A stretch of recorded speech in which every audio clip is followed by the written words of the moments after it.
Welcome to my channel mastering TNPSC GS with me. So இன்னைக்கு ஒரு topic பொருளாதாரத்தில், அது என்ன அப்படின்னா பணவியல் கொள்கை. பொருளாதாரத்தில் மிக முக்கியமான ஒரு டாபிக். ஸோ இதுக்கு முன்னாடி நிறைய டாபிக்ஸ் நம்ம பார்த்துருக்கோம் இல்லையா?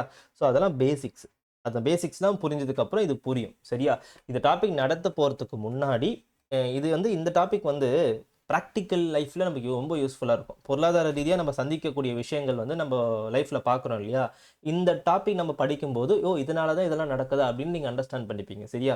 அப்படியே எக்ஸாமுக்கும் வந்தீங்கன்னா எக்ஸாமில் அதிகமாக கேட்கக்கூடிய கேள்விகள் எதுனா இந்த டாபிக்ஸ்லேருந்து வருது, ஓகேவா? மானிட்டரி பாலிசி ஆர்பிஐயோடது, ஃபிஸ்கல் பாலிசி கவர்மெண்ட்டோடது. இந்த ரெண்டு டாப்பிக்லேருந்து அதிகமாக கொஸ்டின்ஸ் வருது, சரியா? இந்த இன்ஃப்ளேஷன் டாபிக்ஸ் தான் இந்த மானிட்டரி பாலிசியில் தான் வரும், சரியா?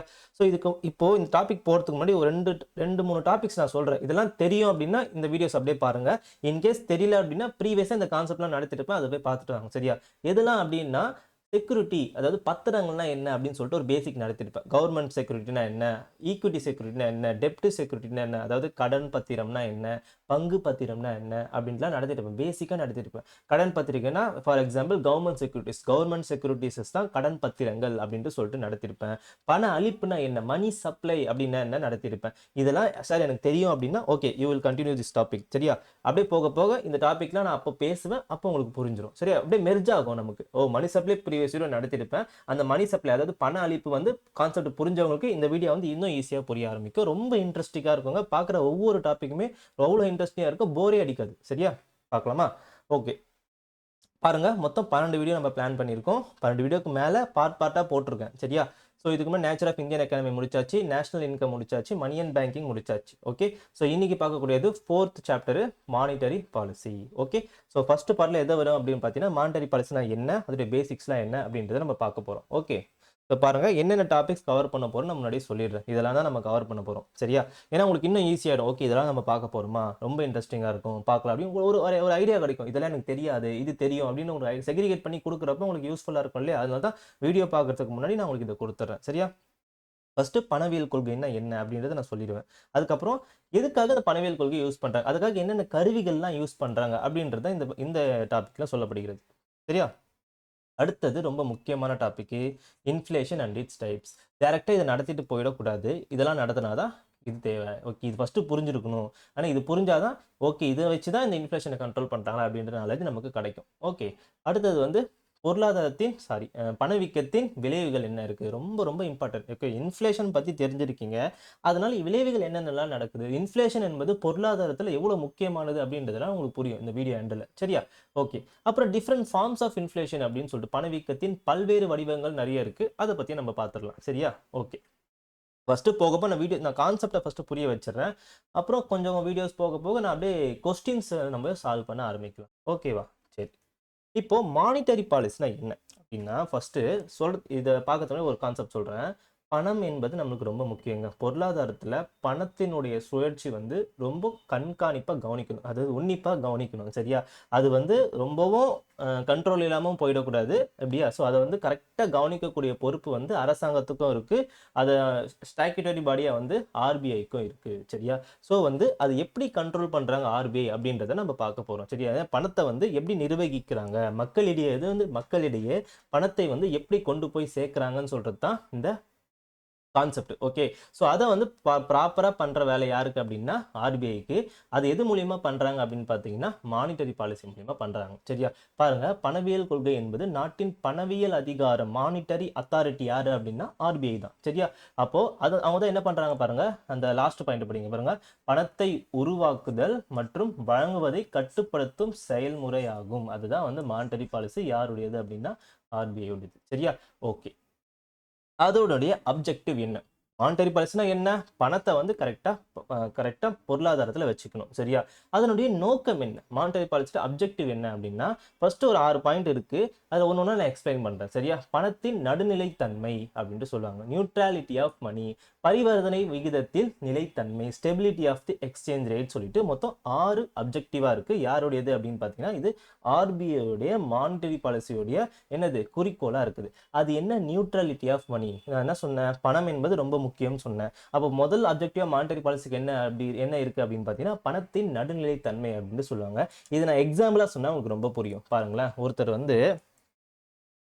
ஒரு 100 கேஜி ரைஸ் வாங்குறாரு. 1 கேஜி ரைஸ் வந்து ரூ. 100 சரியா? வச்சு எல்லாமே அஸ்யூம் தான் சரியா? அவருடைய ஏர்னிங் எவ்வளோ இருக்கு அப்படின்னு பார்த்தீங்கன்னா, ரூ. 10,000 இருக்குன்னு வச்சுக்கோங்க. சரியா? இப்போ அவர் எவ்வளோ கிலோ ரைஸ் வாங்குறாரு அப்படின்னா, 100 கேஜி ரைஸ் வாங்குறாரு. அப்போ எவ்வளோ செலவாயிடுது அப்படின்னு பார்த்தீங்கன்னா, ரூ. 10,000 செலவாயிடுது. கரெக்ட்டா? இங்க 100 கேஜி.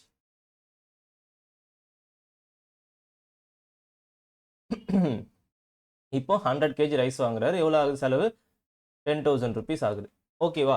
ஸோ அவர் வாங்குற செலவுக்கு வாங்கக்கூடிய அதாவது அவர் ஏர்ன் பண்றாரு. அவர் வாங்கக்கூடிய பொருளுக்கு இவ்வளோ செலவாயிடுது. கரெக்ட்டா இருக்கு. சரியா?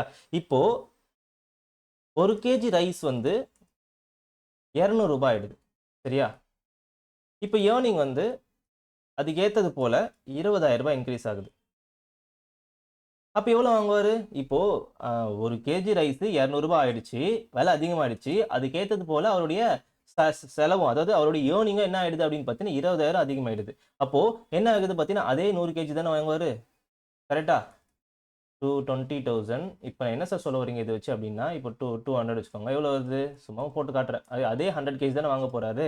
சார் இது என்ன சார் சொல்ல வரீங்க அப்படின்னா, 1 கேஜி ரைஸ் ₹100 இருந்தது. அடுத்தது வந்து 1 கேஜி ரைஸ் ₹200 ஆயிடுச்சு. ஆனா அதுக்கு ஏத்தது போல அவருடைய ஏர்னிங்ஸும் அதாவது வாங்கக்கூடிய சேலரி, வேஜஸ் எதுவாக இருந்தாலும் அதுக்கு ஏத்தது போல என்ன ஆயிடுச்சு? அதிகமாயிடுச்சு. இங்க 10,000 இருந்தது. இப்ப இந்த இடத்துல எவ்வளோ இருக்கு? 20,000 ஆயிடுச்சு. அப்போ எவ்வளவுக்கு எவ்வளோ பொருளுடைய விலை உயருதோ, அதுக்கு ஏத்தது போல எதுவும் உயருது? அவருடைய ஏர்னிங்ஸும் உயருது. ஸோ இதனால என்ன ஆகுது? பணத்தினுடைய நடுநிலைத்தன்மை என்ன இருக்கு? கரெக்ட்டா மெயின்டெயின் ஆகுது. புரியுதா? அதுதான் வந்து நியூட்ராலிட்டி ஆஃப் மனி. இப்போ இன்கேஸ் வந்து பிரைஸ் வந்து அதாவது ரைஸ் உடைய விலை மட்டும் ஏறிக்கிட்டே இருக்குது. ஆனா சம்பளம் ஏறல. அப்ப இது என்னது? நியூட்ராலிட்டி ஆஃப் மனி அப்படின்ட்டு சொல்ல முடியாது. அதாவது பணத்தினுடைய நடுநிலை தன்மை என்பதை நாம் என்ன பண்ணணும்? கரெக்ட்டா வச்சுக்கணும். அன்ஈக்குவலா ஏறுச்சு அப்படின்னா, பணத்தினுடைய நியூட்ராலிட்டி என்ன ஆயிடும்? கீழ போயிடும். ஸோ அத வந்து கரெக்ட்டா மெயின்டெயின் பண்ணக்கூடியது யாரு அப்படின்னு பார்த்தீங்கன்னா, ஆர்பிஐ தாங்க. சரியா? அடுத்தது பரிவர்த்தனை விகிதத்தின் நிலைத்தன்மை. எக்ஸ்சேஞ்ச் ரேட்ஸ் நீங்க கேள்விப்பட்டிருப்பீங்க. ஒரு டாலருக்கு இவ்வளோ நம்ம இந்திய ரூபாய் இருக்கு. 1947ல ஒரு டாலர் வந்து ரூ. 1 இருந்தது. இப்ப எவ்வளோ இருந்தது? ஸோ இதெல்லாம் சேஞ்சஸ் நடக்குது இல்லையா? இதுலயும் ஒரு நிலைத்தன்மையா வச்சிருக்கணும். அதனுடைய யாருடைய அப்ஜெக்டிவா இருக்கு அப்படின்னு பார்த்தீங்கன்னா, யாருடையது? மானிட்டரி பாலிசியுடைய அப்ஜெக்டிவா இருக்கு. சரியா? இத பத்தி நம்ம போக போக நம்ம விவரமா பார்ப்போம். எக்ஸ்சேஞ்ச் ரேட்ட பத்தி ஜஸ்ட் இப்ப தெரிஞ்சுப்போம். சரியா? அப்ப பாருங்க, இப்போ இந்த நியூட்ராலிட்டி ஆஃப் மனி என்னது? மேக்ஸிமம் வந்து பிரைஸ வந்து எப்படி இருக்கணும்? ஸ்டேபிளா வச்சுக்கணும். பிரைஸ் இன்கிரீஸ் ஆனாலும் அதுக்கேத்த மாரி நம்மளுக்கு ஏர்னிங்ஸ் வந்து எப்படி இருக்கணும்? கரெக்ட்டா வந்து அதுக்கு மேட்ச் ஆகுற மாரி கொண்டு போகணும். அதுதான் நியூட்ரலிட்டி ஆஃப் மனி. அப்போ கோர் எய்ம் என்ன அப்படின்னு பார்த்தீங்கன்னா, விலைநிலை தன்மை. இதுதாங்க ரொம்ப முக்கியம். மானிட்டரி பாலிசியோடைய கோர் அப்ஜெக்டிவ் என்ன அப்படின்னா, முக்கிய குறிக்கோள் என்ன அப்படின்னா, இந்த விலை நிலைப்படுத்துதல் அப்படின்ட்டு சொல்லுவாங்க. பிரைஸ் வந்து ஏகபோகமா அதிகரிக்கவும் கூடாது. அதே டைம்ல ரொம்பவும் குறையவும் கூடாது. கரெக்ட்டா ஸ்டேபிளா வச்சிருக்கணும். பீப்பிள் கிட்ட பணம் எந்த அளவுக்கு இருக்கோ, அதுக்கேத்தது போல பிரைஸ் வந்து எப்படி இருக்கும்? அவங்களோட விலைக்கு ஏத்தது போல என்ன இருக்கணும்? அவங்க ஏர்னிங்ஸ்க்கு ஏத்தது போல மேட்சிங்கா இருக்கணும். அதான் விலைநிலைத்தன்மை, பணத்தின் நடுநிலைத்தன்மை அப்படின்ட்டு சொல்லுவாங்க. சரியா? அது கரெக்ட்டா இருந்தா அப்படின்னா, எம்ப்ளாய்மென்ட் நல்லா இருக்கும், பொருளாதார வளர்ச்சி நல்லா இருக்கும். சரியா? எம்ப்ளாய்மென்ட் நல்லா இருக்கும், பொருளாதார வளர்ச்சி நல்லா இருக்கும். ஸோ புரியுதா? எல்லாமே இன்டர்லிங்க்டு அப்ஜெக்டிவ். ஒரு குறிக்கோள் எடுத்துக்கிறோம் அப்படின்னா எப்படி இருக்கு பாருங்க, இன்டர்லிங்க்டா இருக்கு. சரியா? அது என்ன லாஸ்ட் பாயிண்ட்? செலுத்து சமநிலை, பேலன்ஸ் ஆஃப் பேமெண்ட் அப்படின்னா நம்ம மற்ற நாடுகளிடம் வைத்துக் கொள்ளக்கூடிய பரிவர்த்தனைகளை தான் பேலன்ஸ் ஆஃப் பேமெண்ட் அப்படின்ட்டு சொல்லுவாங்க. ஓகேவா? இதை பத்தி டீட்டெயில்டா போக போக பார்ப்போம். இப்போதைக்கு இதை பார்த்துக்க தேவையில்லை. சரியா? அதை வந்து அதுவும் என்ன பண்ணும்? ஈக்குவலிபிரியமா மெயின்டைன் பண்ணணும். சமநிலையா மெயின்டைன் பண்ணணும். மற்ற நாடுகளில் இருக்கக்கூடிய டிரான்சாக்ஷன் வந்து நம்ம எப்படி இருக்கணும் அப்படின்னு பார்த்தீங்கன்னா, ஈக்குவலிபிரியமா இருக்கணும். எக்ஸ்போர்ட் இம்போர்ட் பண்றோம் இல்லையா? அது எப்படி இருக்கணும் பார்த்தீங்கன்னா, ப்ராப்பரா ஈக்குவலா மெயின்டைன் பண்ணணும். அதுவும் இதோடைய கொள்கை எப்படி இருக்கு பார்த்தீங்கன்னா, மானிட்டரி பாலிசியுடைய கொள்கையா இருக்குது. அப்போ இது எப்படி ஈக்குவலிபிரியமா இருக்கும் அப்படின்னு பார்த்தீங்கன்னா, பிரைஸ் ஸ்டேபிளா இருந்தா ஆட்டோமேட்டிக்கா இது ஈக்குவலிபிரியமா இருக்கும். ஈக்குவலிபிரியம்னா சமநிலை அப்படின்ட்டு சொல்லுவாங்க. சரியா? ஸோ தெரிஞ்சுக்கோங்க. அது அப்படியே ஸ்டேட்மெண்ட்டா கேட்பாங்க. என்னென்ன அப்ஜெக்டிவ் ஆஃப் மானிட்டரி பாலிசி யாருடையது அப்படின்ட்டு தான் கேட்பாங்க. சரியா? பேசிக்கா கேட்கணும்னா இப்படி கேட்டு போயிடலாம். மானிட்டரி பாலிசினா என்ன? பணத்தை பொருளாதாரத்துல கரெக்டா வச்சுக்கணும். அதுக்கு என்ன குறிக்கோள்? இந்த 6 தான் குறிக்கோள். சரியா? உங்களுக்கு புரிஞ்சிருக்கும்னு நினைக்கிறேன். நியூட்ராலிட்டி ஆஃப் மணின்னா என்ன? அந்த எக்ஸாம்ல ஞாபகம் வச்சுக்கோங்க. விலை உயருது அப்படின்னா நம்மளோட ஏர்னிங்ஸும் அதுக்கேற்ற போல உயரும். அதனால என்ன பாதிக்கப்படல? அவருடைய வாங்கும் திறன் பாதிக்கப்படல. கரெக்டா? இங்க இடத்துல 100 கேஜ் வாங்குறாரு, இங்கேயும் 100 கேஜ் தான் வாங்குறாரு. இது ஃபர்ஸ்ட் கேஸ், இது செகண்ட் கேஸ். சரியா? 2 வாட்டி இந்த வீடியோ பார்த்தீங்கன்னா புரியும். இந்த ஸ்லைடை வச்சு எக்ஸ்பிளைன் பண்றப்போ பார்த்தீங்கன்னா புரிஞ்சிடும். ஓகேவா? அதனால என்ன நடக்குது இந்த இடத்துல? வாங்கும் திறன் வந்து மாறாத அப்படியே இருக்குது தான் neutrality of money. So so எக்ஸாம்பிள்ஸோட பொருளாதாரத்தை படிங்க. உங்களுக்கு கண்டிப்பா பொருளாதாரம் பிடிக்காத சப்ஜெக்டா கண்டிப்பா இருக்காது. சரியா? ஓகே. அடுத்தது என்ன?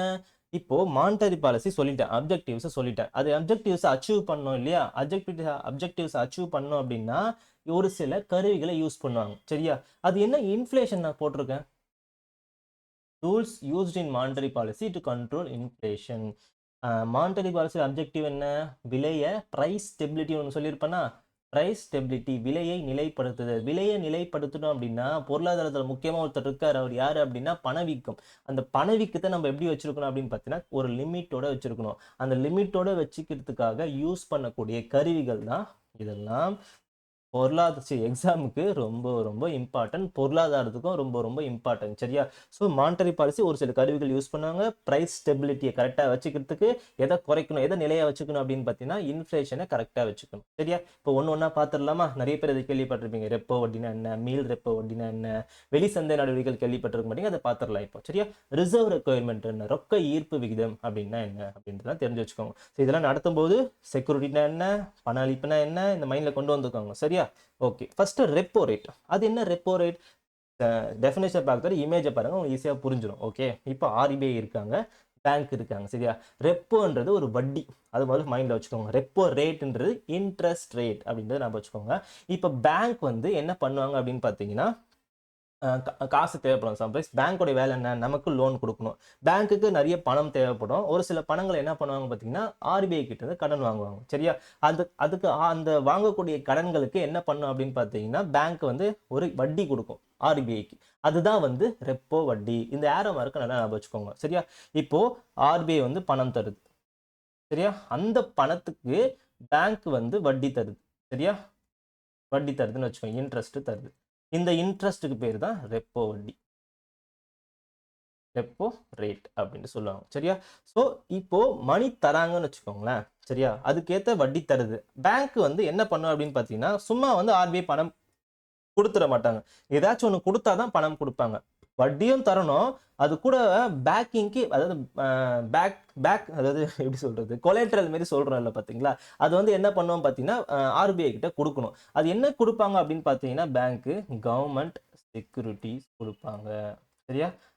அரசுடைய பத்திரங்கள பேக்கிங்கா என்ன பண்ணிடுவாங்க பார்த்தீங்கன்னா, ஆர்பிஐ கிட்ட குடுத்துருவாங்க. பேங்க்ஸ் குடுப்பாங்க. சரியா? பேங்க் குடுத்து ஆர்பிஐ கிட்ட குடுத்து, ஆர்பிஐ என்ன பண்ணும் பார்த்தீங்கன்னா, பணம் தரும். அந்த பணத்துக்கு குடுக்குற வட்டி பேரு தான் ரெப்போ வட்டி. ரொம்ப முக்கியமான கான்செப்ட் ஞாபகம் வச்சுக்கோங்க. இப்போ ஓகேவா? இப்போ அது டெஃபினிஷன் நீங்க அப்புறமா படிச்சுக்கோங்க. அது இது நான் சொன்னதுல தான் அந்த இதுல இருக்கும். டெஃபினிஷன்ல இருக்கும். சரியா?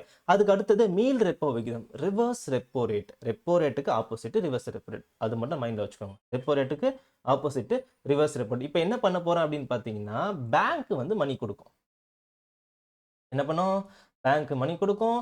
ஆக பேங்க் குடுத்த மணிக்கு ஆர்பிஐ என்ன பண்ணும் அப்படின்னு பார்த்தீங்கன்னா, வட்டி குடுக்கும். சரி இந்த இடத்துல ஏதாச்சும் குடுப்பாங்களா ஆர்பிஐ அப்படின்னு பார்த்தீங்கன்னா, எதுவுமே குடுக்க மாட்டாங்க. புரியுதா? பேங்க் வந்து மணி குடுக்கும்.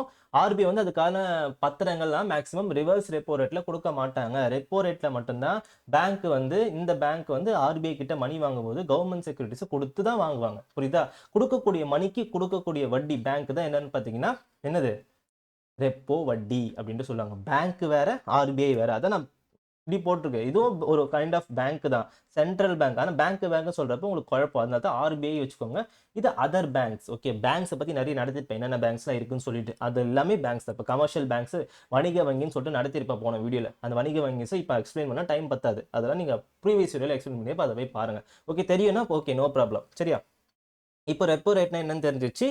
ரிவர்ஸ் ரெப்போ ரேட் அப்படின்னா என்னன்னு தெரிஞ்சு ரொம்ப மைண்ட்ல நல்லா ஞாபகம் வச்சுக்கோங்க. ரொம்ப இம்பார்ட்டன்ட் இன்ஃப்ளேஷன் கான்செப்ட்டுக்கு பேசிக் இதுதான். பேசிக் இது புரிஞ்சாதான் அடுத்தடுத்த வீடியோ நமக்கு புரியும். சரியா?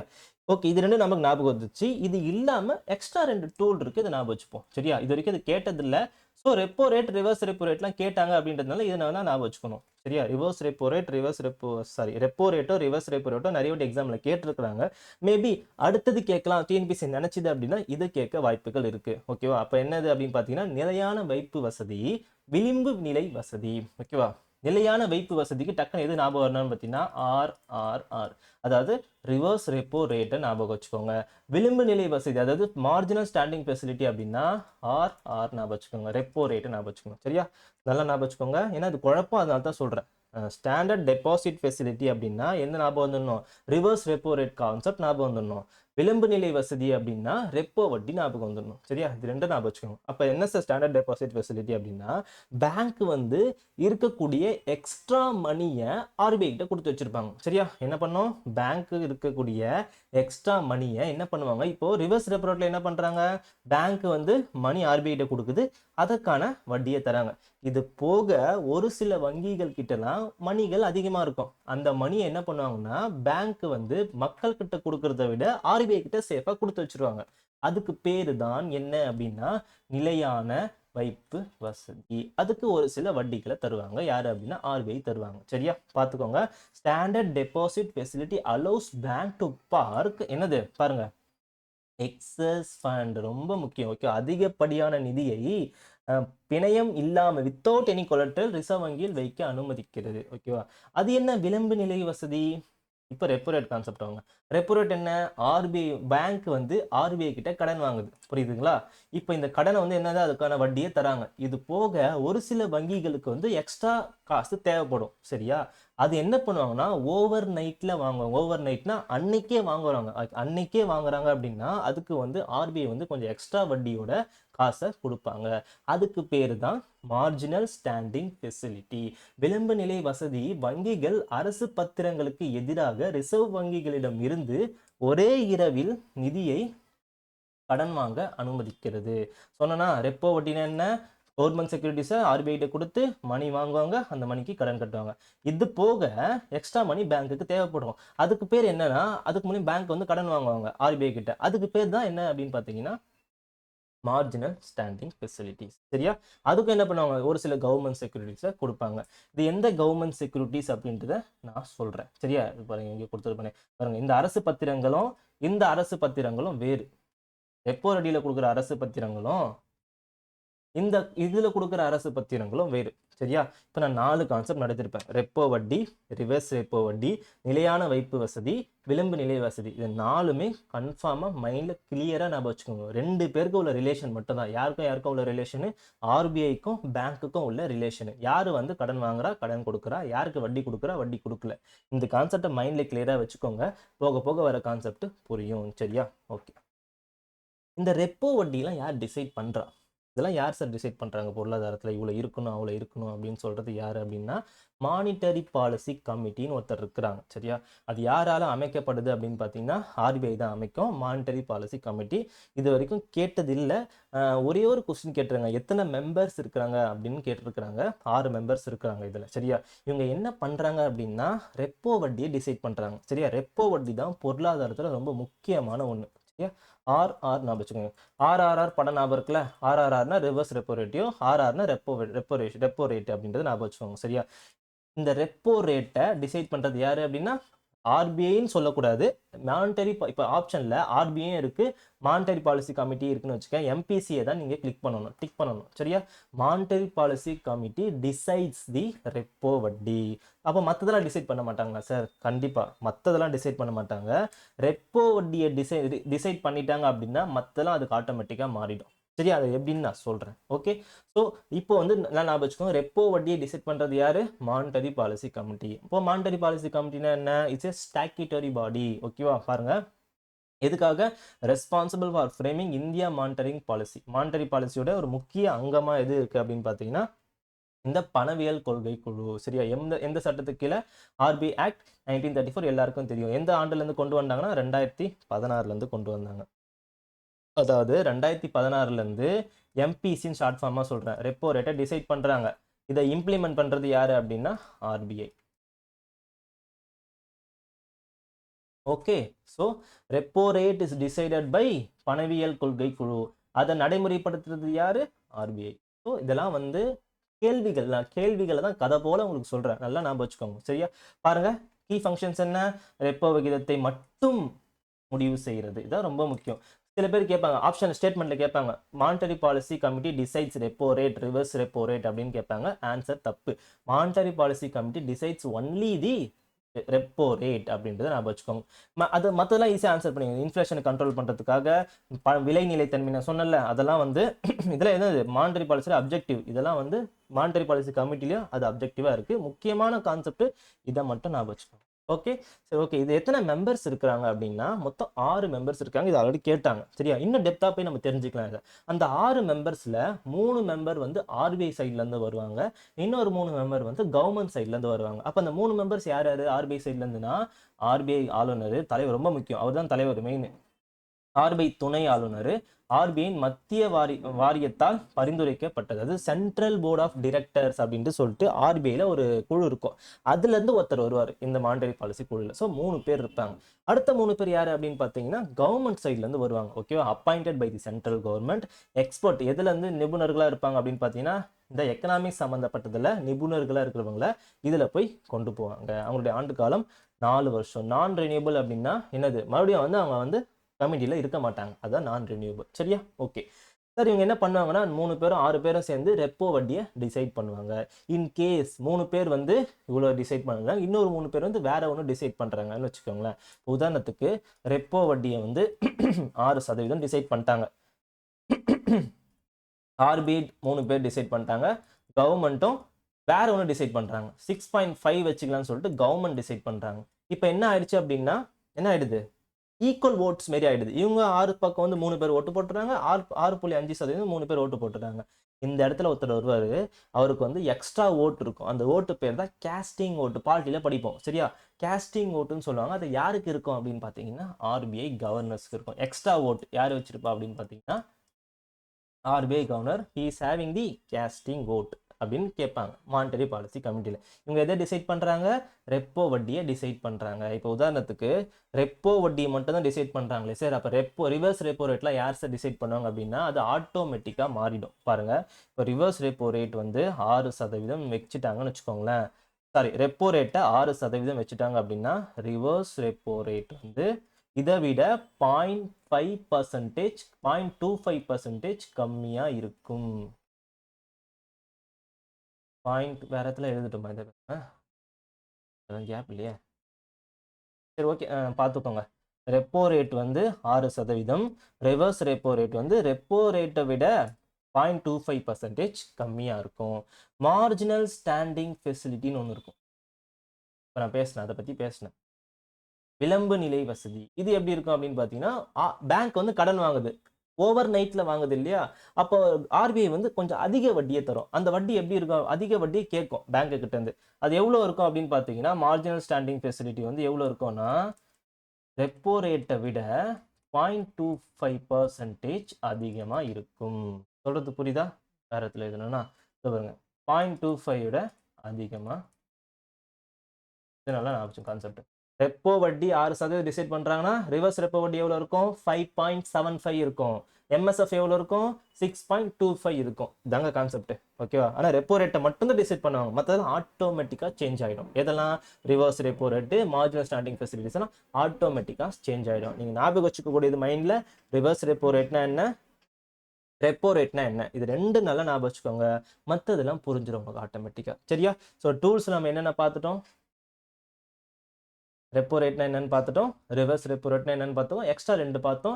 எம்எஸ்எஃப்னு ஒன்று பார்த்தோம், எல்ஏஎஃப்னு ஒரு ஷார்ட் ஃபார்மாக நான் வச்சுக்கோங்க. எம்எஸ்எஃப்னா marginal standing facility, liquid adjustment facility. இதுக்கு வந்து இதுவும் சேமு, இதுவும் சேம். ஓகேவா? அப்படி படிச்சீங்கன்னா உங்களுக்கு கிளியராக இருக்கும். அடுத்தது பார்க்கக்கூடியது ஓப்பன் மார்க்கெட் ஆப்ரேஷனு, ரொக்க ஈர்ப்பு விகிதங்கள். ரொம்ப இம்பார்ட்டன்ட். சரியா? ஓகே. ஓப்பன் மார்க்கெட் ஆப்ரேஷன், அதாவது வெளி சந்தை நடவடிக்கைகள். இதுக்கப்புறம் இதெல்லாம் பார்த்தோம் இல்லையா? ரெப்போ வட்டி, ரிவர்ஸ் ரெப்போ வட்டி, இதெல்லாம் பார்த்ததுக்கப்புறம் இந்த ஓப்பன் மார்க்கெட் ஆப்ரேஷன் ரொம்ப முக்கியமான கான்செப்ட். ஓகே, இந்த கான்செப்ட் நடத்தும் போது ஒரு விஷயம் உங்களுக்கு ஞாபகம் வரணும். எந்த விஷயம் அப்படின்னு பார்த்தீங்கன்னா, ஆர்பிஐ ஞாபகம் வந்துடணும். கவர்மெண்ட் செக்யூரிட்டி, அதாவது கவர்மெண்ட்டுடைய பத்திரங்கள் அப்படின்றத ஞாபகம் வந்துடணும். கவர்மெண்ட் பத்திரம்னா என்ன? ஆல்ரெடி நடத்தினது. பத்திரம்னா என்ன நடத்திருப்பேன். அதில் கவர்மெண்ட்டுடைய பத்திரம் என்பது கடன் பத்திரிகை அப்படின்ட்டு சொல்லுவாங்க. அதாவது கவர்மெண்ட் வந்து காசு தேவைப்படும். கவர்மெண்ட் எப்படி காசு வாங்குவாங்க அப்படின்னு பார்த்தீங்கன்னா, தன்னுடைய பத்திரங்களை என்ன பண்ணுவாங்களா, இஷ்யூ பண்ணுவாங்க. இஷ்யூ பண்ணி என்ன பண்ணுவாங்க பார்த்தீங்கன்னா, காசு சம்பாதிப்பாங்க. அதே போல ஆர்பிஐ கிட்ட எப்படியும் கடன் வாங்குவாங்க கவர்மெண்ட். அது எப்படி கடன் வாங்குவாங்க அப்படின்னு பார்த்தீங்கன்னா, கவர்மெண்ட் செக்யூரிட்டிஸை ஆர்பிஐ கிட்ட கொடுத்து கடன் வாங்குவாங்க. அது கவர்மெண்ட் கிட்டயும் ஆர்பிஐ கிட்டயும் இருக்கும், சந்தையிலும் இருக்கும். அதாவது சில பேர் சில பிஸ்னஸ் ஹோல்டர்ஸ் என்ன பண்ணியிருப்பாங்க பார்த்தீங்கன்னா கவர்மெண்ட் செக்யூரிட்டிஸை வச்சிருப்பாங்க, ரொம்ப வேல்யூ இது. ஓகேவா? ஸோ அந்த கவர்மெண்ட் செக்யூரிட்டிஸ் என்ன பண்ணுவாங்க பார்த்தீங்கன்னா வாங்குவாங்க, விற்பாங்க. அதான் பிரைமரி மார்க்கெட், செகண்டரி மார்க்கெட், இந்த கான்செப்ட்லாம் நடத்திருப்பேன். அந்த கான்செப்ட்லாம் இதெல்லாம் வருது. சரியா? இதில் ஒரு கான்செப்ட் இருக்குது, அதுக்கு பேர் தான் வெளி சந்தை நடவடிக்கைகள். என்ன பண்ணுவாங்க பார்த்தீங்கன்னா ஆர்பிஐ வந்து கவர்மெண்ட்டுடைய செக்யூரிட்டிஸை வாங்குவாங்க, விற்பாங்க. சரியா? 2 கண்டிஷன் இருக்குது. இந்த இமேஜ் பாருங்க, உங்களுக்கு நல்லா புரிஞ்சிடும். சரியா? இது வந்து ஃபர்ஸ்ட், இது செகண்ட். இந்த இடத்துல என்ன பண்றாங்க பார்த்தீங்கன்னா பேங்க், இதான் ஆர்பிஐன்னு வச்சுக்கோங்க, சந்தை இதான் சந்தை. ஓகே. ஸோ ஆர்பிஐ வந்து இந்த இடத்துல பை பண்றாங்க, இந்த இடத்துல செல் பண்றாங்க. ஆரோ மார்க்கை பார்த்துக்கோங்க. ஆர்பிஐ வந்து ஃபர்ஸ்ட் செக்யூரிட்டிஸை வாங்குகிறார்கள், வாங்கின பத்திரத்துக்கு காசு தராங்க. சரியா? காசை வந்து மார்க்கெட்ல தராங்க. ரொம்ப முக்கியங்க, இன்ஃப்ளேஷன் ரொம்ப இம்பார்ட்டன்ட் இது. இந்த கண்டிஷன் பாருங்க, பேங்க் வந்து செக்யூரிட்டிஸை வந்து செல் பண்றாங்க. என்ன பண்றாங்க, ஆர்பிஐ வந்து பேங்க் பணம் வந்து ஆர்பிஐ கொண்டு வந்து சேர்க்குறாங்க. புரியுதா? ஆர்பிஐ வந்து சேருது. 2 கண்டிஷன். இந்த இடத்துல வாங்குறாங்க, மார்க்கெட்ல காசு கொடுக்குறாங்க. இந்த இடத்துல விற்கிறாங்க, மார்க்கெட்டில் காசு பேங்க்குக்கு வருது. இந்த 2 விஷயம் தான் ஓப்பன் மார்க்கெட் ஆப்ரேஷன். சிம்பிளா இமேஜ் ரெப்ரசன்டேஷனை ஞாபகம் வச்சுக்கோங்க. ஸோ என்னென்ன பார்த்துட்டோம், ரெப்போ வட்டினா பார்த்துட்டோம், ரிவர்ஸ் ரெப்போ வட்டினா என்னன்னு பார்த்துட்டோம். அப்புறம் எக்ஸ்ட்ரா 2 டாபிக் பார்த்தோம், மார்ஜினல் ஸ்டாண்டிங் ஃபெசிலிட்டிஸ், அப்புறம் வந்து லிக்விட் டெபாசிட் ரேஷியோ அப்படின்னு ஒன்று பார்த்தோம். சரியா? அதுக்கு அடுத்தது ஓப்பன் மார்க்கெட் ஆப்ரேஷன்ன்ற கான்செப்டை பார்த்துட்டோம். இப்போ கடைசியா ஒரு கான்செப்ட். சரியா? ஸோ இதுக்கு முன்னாடி என்னென்னலாம் பார்த்துட்டோம், இப்போ அடுத்த கான்செப்ட், கடைசியான கான்செப்ட். இப்போ பார்த்தது எல்லாமே ஞாபகம் வச்சுக்கோங்க. இப்போ வந்து பேங்க் சம்பந்தப்பட்ட ஒரு கான்செப்ட். இதுவும் இன்ஃப்ளேஷனுக்கு தொடர்புடையது. சரியா? இதுவும் வந்து one of the tools used in the monetary policy. ஆனால் டைரக்டா யூஸ் பண்ண மாட்டாங்க, அது ஒரு இன்டைரக்டா யூஸ் பண்ணக்கூடிய ஒரு டூல். சரியா? அது எப்படி யூஸ் பண்ணுவான்றது இன்ஃப்ளேஷன் போக போக நான் சொல்றேன். அடுத்த வீடியோ அது பார்க்க போறோம். ஓகே. ஸோ இது வந்து ரொக்க ஈர்ப்பு விகிதம், ஸ்டாட்யூட்டரி லிக்விடிட்டி ரேஷியோ, சட்டப்பூர்வ நீர்மை விகிதம் சொல்லிட்டு 2 நீர்மை விகிதம் சொல்லுவாங்க. அதுக்கு மொத்த பேர் என்ன அப்படின்னு பார்த்தீங்கன்னா ரொக்க ஈர்ப்பு விகிதம் அப்படின்ட்டு சொல்லுவாங்க. சரியா? ஓகே. ஸோ நல்லா புரிஞ்சுக்கோங்க, கேஷ் ரிசர்வ் ரேஷியோ அப்படின்னா இப்போ பேங்க்கு கிட்ட ஒரு 100 ரூபாய் இருக்குன்னு வச்சுக்கோங்களேன். இந்த 100 ரூபாயை என்ன பண்ண மாட்டாங்க அப்படின்னு பார்த்தீங்கன்னா லோன் கொடுக்க மாட்டாங்க மக்களுக்கு. சரியா?